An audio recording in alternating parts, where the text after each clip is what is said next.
नमस्कार मंडळी. तर मी इथे एका भांड्यामध्ये 5 ते 6 चमचे भरून मडडाळ घेतली. मडडाळ स्वच्छ धुवून घ्यायची आणि 15 मिनटं भिजवायची. त्यानंतर अर्धा किलो गिलके स्वच्छ धुवून बारीक कापून घेतले.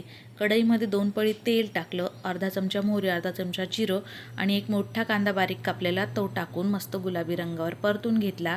यामध्ये 5-6 लसणाच्या पाकळ्या ठेचून टाकल्या, तेही परतून घेतलं. पाव चमचा हिंग, यामध्ये 1 चमचा धना पावडर, पाव चमचा हळद आणि 1 ते 2 चमचे आवडीप्रमाणे लाल मिरची पावडर टाकायची आणि परतून घ्यायचं. त्यानंतर कापलेले गिलके टाकायचे, तेही मिक्स करायचे. भिजवलेली मडडाळ ती टाकून घ्यायची आणि मिक्स करून घ्यायचं. यामध्ये अगदी 2-3 चमचे पाणी टाकायचं शिजण्यासाठी आणि गिलक्याला अंगचं पाणी सुटतं, त्यामुळे कमीच पाणी टाका. सुक्की करायची असेल तर चवीप्रमाणे मीठ टाकायचं, मिक्स करायचं, झाकण ठेवून भाजी चांगली शिजवून घ्यायची.